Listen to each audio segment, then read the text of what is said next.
I need to tell you about the richest person I know. She doesn't own a business. She's not investing in crypto.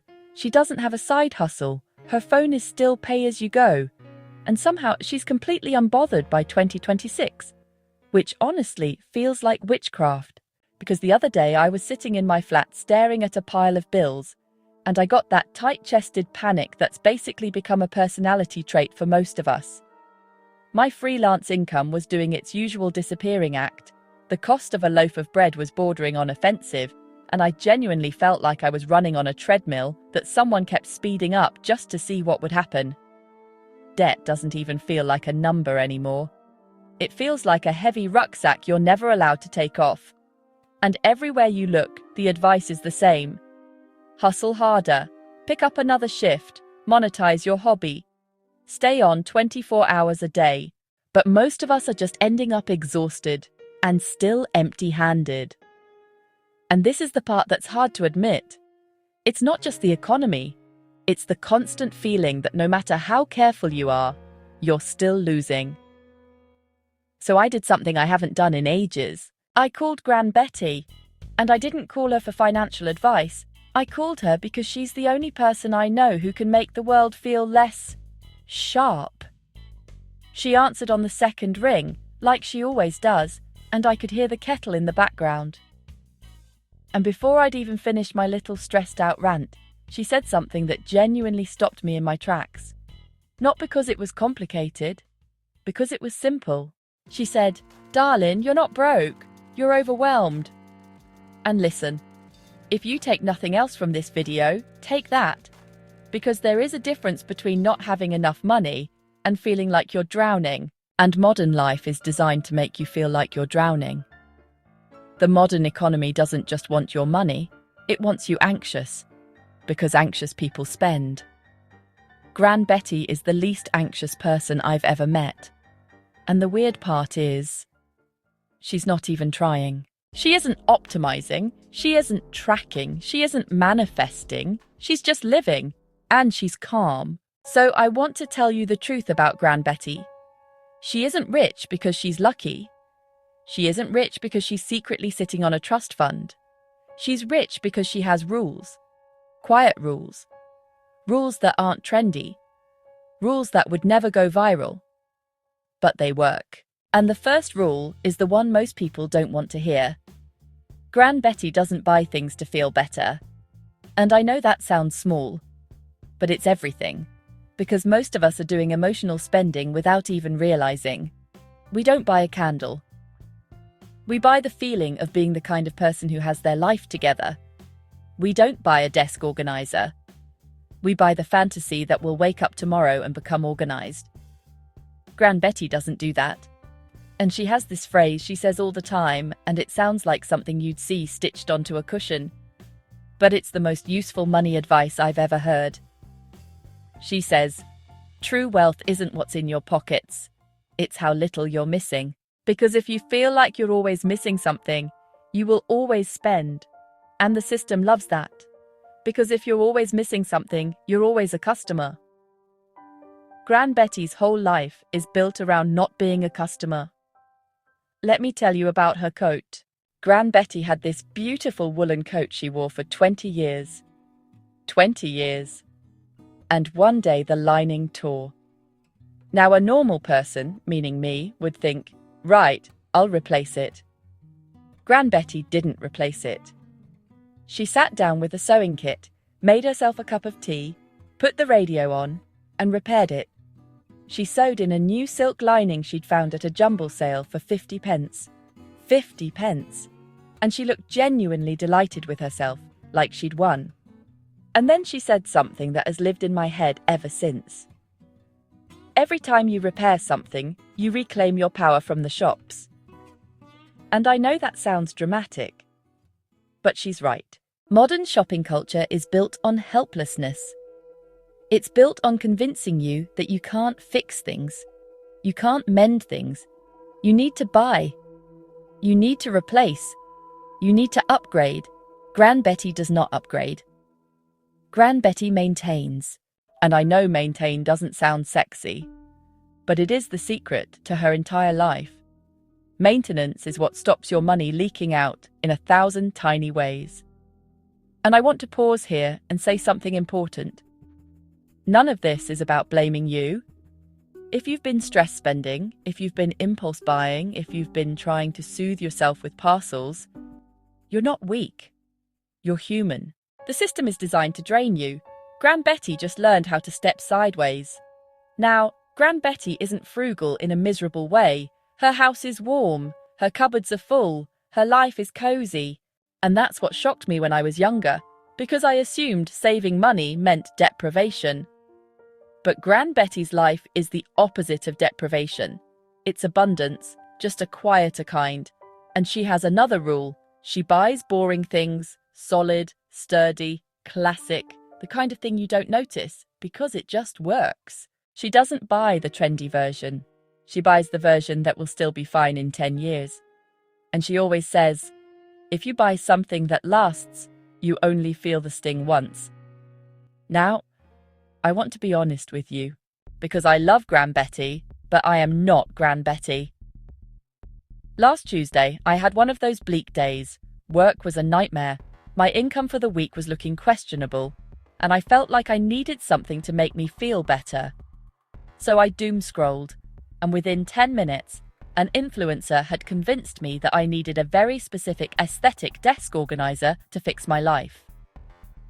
I clicked buy without thinking. £14.99 vanished from my account. And when it arrived, it was a flimsy bit of plastic that didn't even fit my pens. It didn't organize my life. It barely organized reality. And I stared at it for a full minute like it had personally betrayed me. And I could almost hear Gran Betty's voice in my head. Darling, you can't organize your way out of a spending habit. And here's the part that made me laugh afterwards. That £14.99 wasn't really £14.99. For me, that was about 2 hours of work. 2 hours of emails, admin, chasing invoices, stressing, trying to look calm on a call when I'm actually thinking about my bank account. And if you do that twice a week, little treats that don't even treat you, that's around £120 a month. That's nearly £1,500 a year. That's a buffer. That's walking away money. That's peace. Now, Gran Betty's next rule is the one that has saved her more money than anything else. She has a pause, a built-in pause. If she sees something she wants, she waits. That's it. Not forever. Just long enough for the feeling to pass. Because she knows the first feeling isn't wisdom. The first feeling is impulse. So here's something you can copy today. Before you buy anything this week, wait 24 hours. And ask yourself one question. Am I buying this to solve a problem or to soothe a feeling? Because if you're buying it to soothe a feeling, you don't need the object. You need comfort. You need rest. You need to breathe. And a desk organizer is not going to do that. Now, I need to tell you about what she calls fridge bottom soup, because it sounds like nothing. But it's actually her whole philosophy in a bowl. Fridge bottom soup is what Gran Betty makes when she thinks there's nothing in. There's always something in. A sad carrot, half an onion, a tin of beans, a potato that looks like it's seen things. Gran Betty can turn it into a feast. And she doesn't do it like she's making do. She does it like a challenge. Like she's on a cozy cooking show that only she can see. And I realized watching her, the richest people aren't always the ones who earn the most. Sometimes they're the ones who can look at what they already have and see enough. Now, Gran Betty has always warned me about one thing. Living too large for your boots. Which is basically her way of describing lifestyle inflation. She's seen so many people get a pay rise and immediately upgrade everything. Bigger flat, new car, more expensive holidays, more expensive everything, and somehow end up more stressed than they were before. Gran Betty's view is blunt. More money doesn't mean more peace, not if you spend it all. Gran Betty's secret is that her needs stayed the same even when her money grew, and that's why she's calm. Because she didn't turn pay rises into payments, she turned pay rises into safety. And that brings me to the thing she calls her freedom fund. Gran Betty doesn't obsess over the stock market. She believes in diversification for peace of mind, not just profit. She's always kept a tidy sum in savings and a fair few premium bonds, and she calls it her walking away money. Not yacht money, walking away money. Money that lets you say no. No to a job you hate. No to a situation that drains you. No to being trapped. And I didn't really understand how powerful that was until a few years ago. Someone in our family was stuck in a job that was making them miserable. The kind of job where you start getting Sunday dread on Friday afternoon. They wanted to leave, but they were terrified. Gran Betty didn't make a big speech. She didn't shame them.